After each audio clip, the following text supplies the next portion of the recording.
Soy el doctor Uriel Chavarría. Soy de Monterrey, México. Yo trabajo en la Facultad de Medicina y Hospital Universitario de la Universidad Autónoma de Nuevo León en Monterrey, Nuevo León, México, y también trabajo en el grupo Christus Muguerza Sistema de Salud.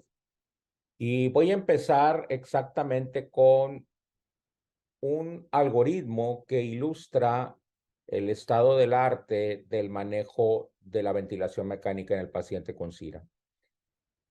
Y lo primero que uno tiene que hacer cuando tiene un paciente con SIRA es diagnosticarlo y en base a los criterios de Berlín establecer la severidad. Y para propósitos de manejo, podemos decir que un SIRA puede ser leve a moderado y el otro gran grupo es los pacientes que tienen SIRA severo, que tienen un abordaje diferente. Vamos a revisar exactamente qué se puede hacer en cada uno de estos casos a la luz de la evidencia médica publicada hasta el momento.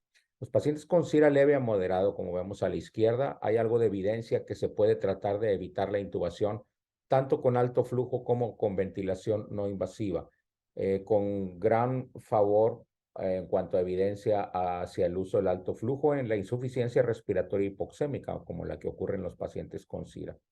En SIRA severo es posible que la consideración previa de estas alternativas no sea tan apropiada, al menos a la luz de la evidencia.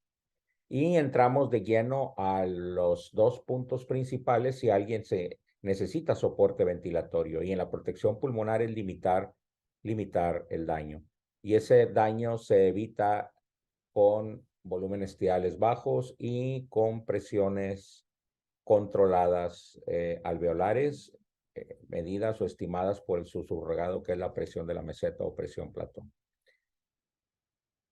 Y el uso de PIP, que ahí hay más controversia en cómo iniciar, y en base a la evidencia podría decir que es apropiado utilizar la tabla de PIP FIO2 del AR10 Network, la tabla de PIP bajo o conservadora, y entonces ver si con este abordaje tenemos mejoría del paciente en cuanto a oxigenación y ventilación y a la vez protección pulmonar. Bueno, pues el manejo continúa de esta manera. El problema es cuando el paciente no mejora o que de entrada tenemos un SIRA severo.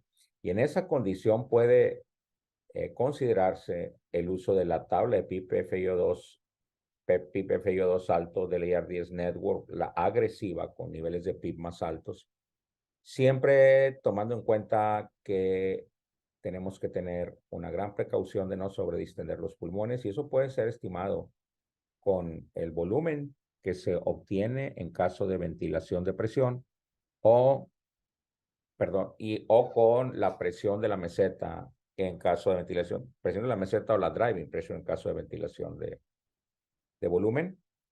Es un estándar de atención en el SIRA severo utilizar decúbito prono si el paciente no tiene una contraindicación a él. Y cuando siguen las cosas sin mejorar, se puede intentar algún rescate con el uso de ECMO.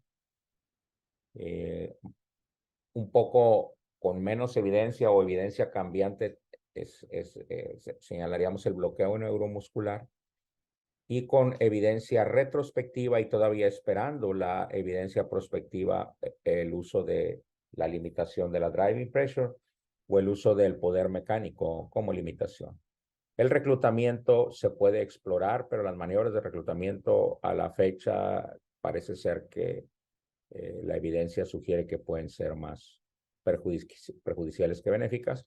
Y al último tenemos un cuadro que no tiene mucho que ver con la ventilación mecánica, pero que también tiene evidencia suficiente para considerar en el paciente que está en ventilación mecánica en SIRA como considerar la función del ventrículo derecho en cualquier cambio que implique aumento en la presión intratorácica, evitar hipercapnia severa, que ahora sabemos que hipercapnia leve a moderada puede ser necesaria para tolerar volúmenes más bajos, pero que arriba de cierto valor de dióxido de carbono hay un marcado incremento en el riesgo de mortalidad. Y por supuesto evitar la sobrehidratación. Hay suficiente evidencia que el balance de líquidos es importante en el paciente con SIDA. Se ve un poco más grande el primer paso, el diagnóstico, la severidad, el volumen tidal y la presión de la meseta. Estos son los valores más establecidos por evidencia hasta el momento. Volumen tidal de 6 mililitros por kilo.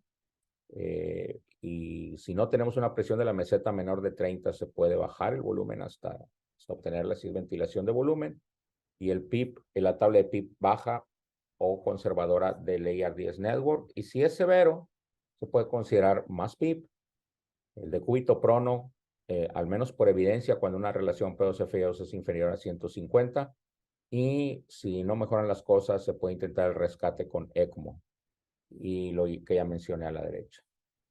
Vamos a desglosar cada uno de estos puntos. Y lo primero es el diagnóstico. Y bueno, el diagnóstico de SIRA está basado en los criterios de Berlín, que tienen pues quizá un poco más de 10 años que se han publicado, pero recordar que en algún momento los criterios eran diferentes con la Conferencia Americana Europea de la nomenclatura del SIRA, que se publicó en el año, ahorita, en la década de los 90. Y desde el principio que se establece la necesidad de tener que ponerle algunos criterios al SIRA y renovarlos de la Conferencia Americana Europea, que 94 más o menos fue cuando se publicaron. Había que cambiar algunas cosas, como que no tomaban en cuenta la severidad del SIRA, sino nada más criterios diagnósticos como una dicotomía entre si tiene o no tiene SIRA o daño pulmonar agudo el paciente. Pero el concepto de daño no es tan nuevo.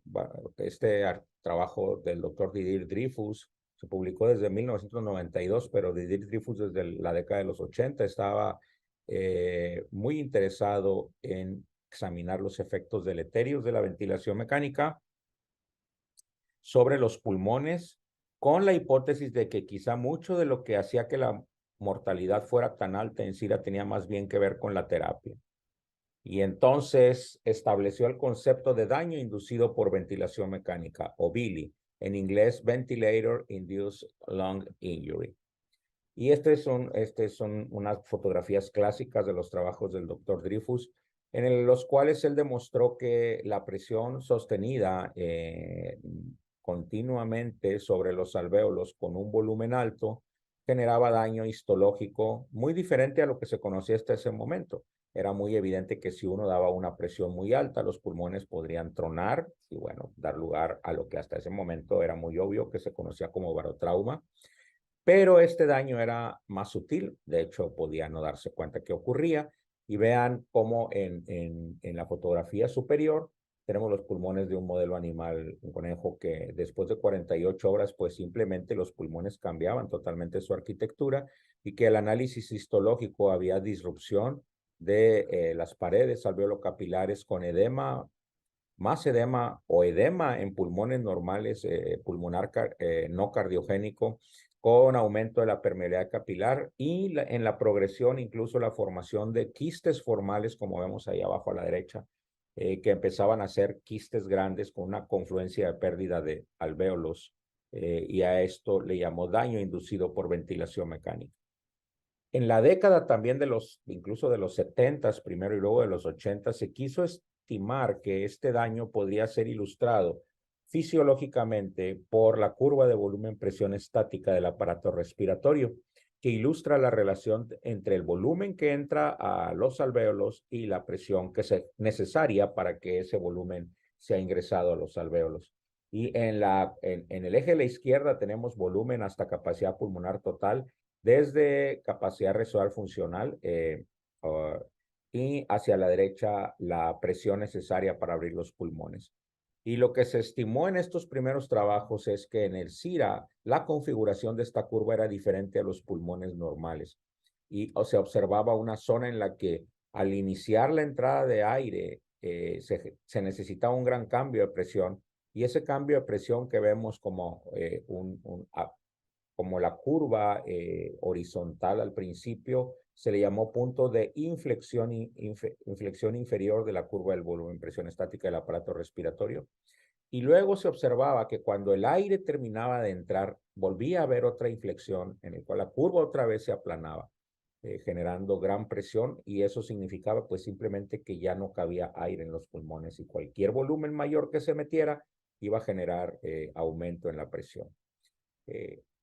estos dos puntos podrían ser riesgosos en cuanto a daño y se pensó que se tenía que establecer un área o un lugar donde se pudiera proteger al pulmón para evitar que tuviéramos una inflexión inferior en la cual se necesitaba presión para abrir los pulmones, porque eso querría decir que el pulmón se vació hasta que se desreclutaba y tenía atelectasias, o un límite superior que evitara la sobredistensión. Y se estableció también entonces de esta manera fisiológica una ventana de seguridad intermedia en la cual por medio de PIP se evitara la parte baja de la inflexión inferior y por medio de un límite en el volumen y en la presión inspiratoria se evitara la zona de sobredistensión.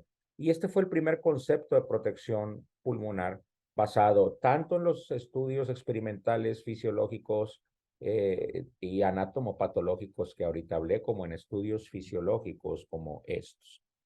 Y se le dio nombre al daño inducido por ventilación mecánica, volutrauma, el establecido por el aumento y sobredistensión volumétrica durante la inspiración que causaba todo este daño que ya mencioné. El atelectrauma, que era el regresar hasta la parte inferior con desreclutamiento y apertura y colapso repetitivas de las unidades alveolares iban a causar daño y que este podría ser evitado o aminorado por el PIP. Y el daño que ya se conocía hasta ese momento, que es el barotrauma, que es simplemente que los alvéolos exploten y busquen salida hacia el mediastino, hacia la pleura con neumotórax, hacia el peritoneo, hacia el corazón con el pericardio. Y que, bueno, es otro tipo de daño inducido por ventilación, pero ese es mucho, mucho más obvio. De tal modo que el daño inducido por ventilación requiere protección pulmonar y eso se hace con el ventilador limitando las zonas de sobredistensión o el volutrauma, disminuyendo el volumen tibial y la presión máxima o de la meseta y evitando las zonas inferiores con PIP o del reclutamiento y potencialmente hasta este momento con maniobras de reclutamiento. Todo esto estaba por probarse en estudios clínicos prospectivos aleatorizados. Otra manera de ilustrar este daño es con los conceptos físicos de estrés y strain.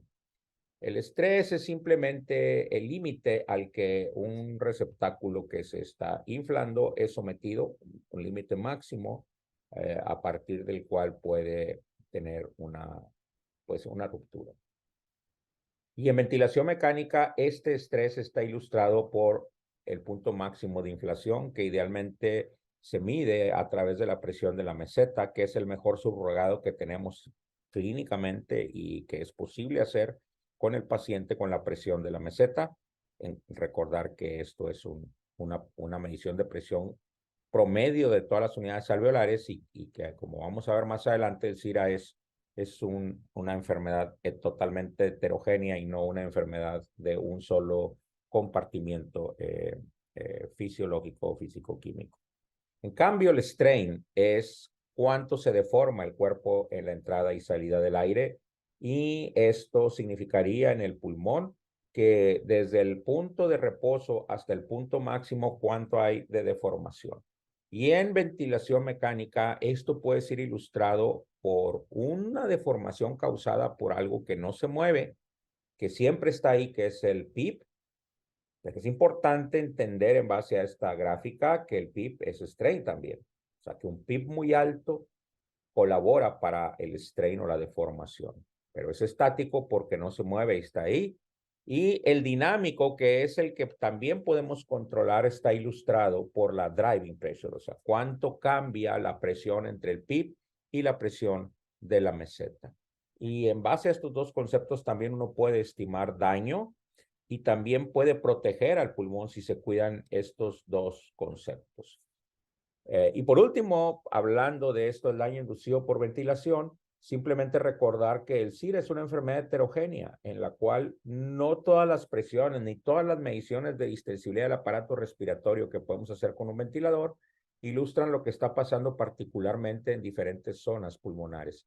Como vemos en este TAC, tenemos zonas con gran colapso y zonas con pulmón normal que las presiones que hacemos serán un promedio de cómo podemos evitar al máximo las zonas de colapso y evitando al máximo las zonas de sobredistensión. y eso sería personalizar la protección pulmonar. Y como en realidad lo que tenemos aquí estrictamente son pulmones funcionales normales más pequeños, pues se acuñó el término de baby lung o pulmón de bebé. Entonces vamos a mencionar el primer apartado de protección pulmonar que está sustentado en evidencia y es la limitación del volumen y presión inspiratoria. Y esto es limitar lo que ya mencionamos que se llama volutrauma. Y este es el estudio clave que aún después de 23 años seguiríamos hablando de él, que es el estudio ARMA, publicado en New England Journal of Medicine en el año 2000, publicado por el grupo de el ARDS Network, que comparó volúmenes tirales de 6 mililitros por kilo contra volúmenes tirales de 12 mililitros por kilo, con críticas, por supuesto, porque en ese momento 12 mililitros por kilo no era considerado el estándar de atención. Era poca las personas que usaban 12 mililitros por kilo, quizá el valor más común era 10. Y bueno, fue criticado, hubo muchas cartas al editor, controversia, porque el grupo control parecía ser que no representaba el estándar de atención. Sin embargo, lo que inevitablemente demostró es que utilizar una estrategia de limitación del volumen y la presión. Es muy importante que, aunque el estudio es primariamente de volumen, se limita también la presión mesetas. Tienen que limitar las dos cosas. Mostró una diferencia en la sobrevida del 10% más o menos a favor de la limitación o de la protección de la sobredistensión inspiratoria. Y este estudio, de hecho, se tuvo que detener antes de llegar al tamaño de la muestra porque en el análisis interino se vio que hubiera sido poco ético seguir sometiendo al grupo control cuando ya se tenía la diferencia en la sobrevida. Desde el punto de vista de evidencia, quisiera hacer una analogía entonces de que esto nadie lo disputa, que hay que limitar el volumen y la presión, es palabra del Señor. Mas aun si nosotros o un ángel del cielo os anunciare otro evangelio del que os hemos anunciado, sea anatema. Entendiendo por la palabra anatema, hereje. Y eso viene en el libro de Gálatas, capítulo 1, versículo 8. En la Biblia de la evidencia, en terapia intensiva y ventilación mecánica, podríamos abrir nuestra Biblia en el libro de ventilación mecánica, capítulo 1, versículo 8. Mas aun si nosotros o un ángel del cielo os anunciare que las presiones alveolares inspiratorias pueden ser superiores a 30, sea llamado anatema. Ahora la controversia es si este número tiene que ser menor. Bueno, en estudios prospectivos todavía eso no es muy claro. En estudios prospectivos, la evidencia y todas las guías sugieren que el límite tiene que seguir siendo 30 por lo pronto, sin descartar que quizá ese número pueda ser más bajo. Por supuesto, alcanzar estas presiones meseta son a costa de primariamente disminuir el volumen corriente, empezando con 6 mililitros por kilo, pero entendiendo también que 6 no está tallado, 6 mililitros por kilo no está tallado en piedra. De hecho, si el paciente tiene una presión de la meseta inferior a 30,6, uno puede subir un poco el volumen hasta quizá 7 u 8 mililitros por kilo, siempre y cuando la presión de la meseta no se sobrepase de 30. Y el PIP, bueno, aquí en este estudio ARMA se utilizó la llamada tabla de PIP FIO2 del ARDS Network, que es la que está en azul claro y que el PIP se ponía en base a la oxigenación que el paciente tenía en relación a cuánto FiO2 estaba usando para tener esa saturación de oxígeno. Vamos a entrar ahora al valor de PIP. ¿Cómo seleccionar el PIP cuando es necesario cambiar el PIP? Y entonces el PIP, pues es otro tema en el concepto de protección pulmonar que es un poco más controversial. Podría ilustrarlo con un poema porque mucha gente piensa que para que no haya RIP hay que usar PIP.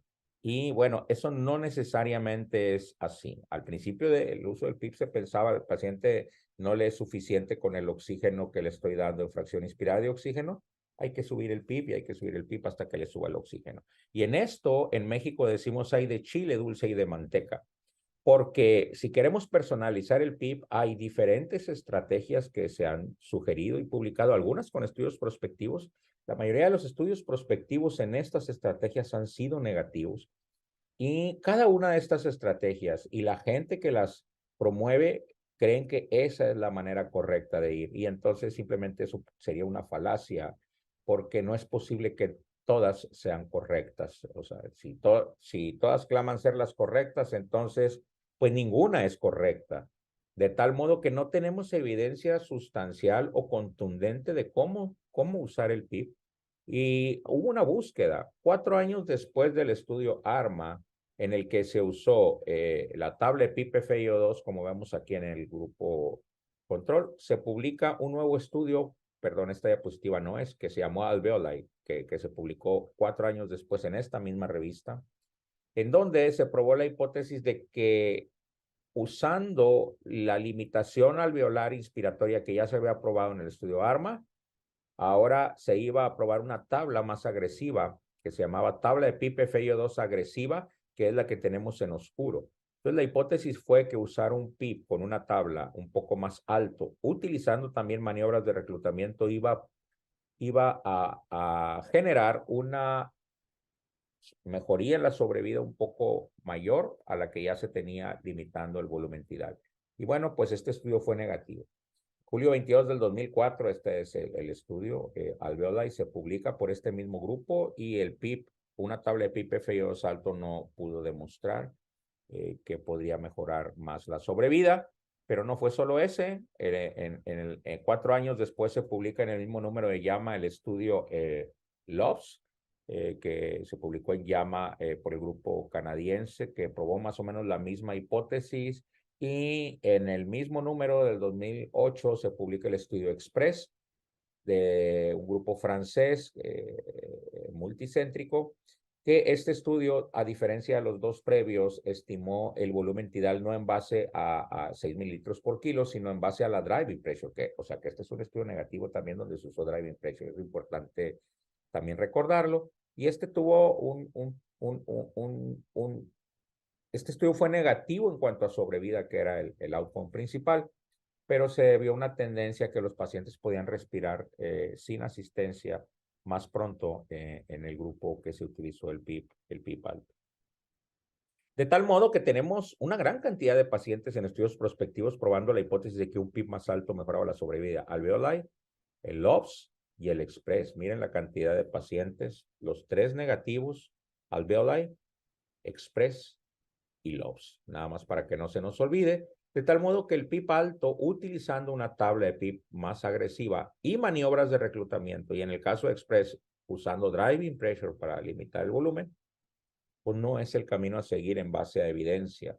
Si el PIB a ti te llama y te gusta reclutar, mejor amárralo a la cama, pues no vaya a flotar.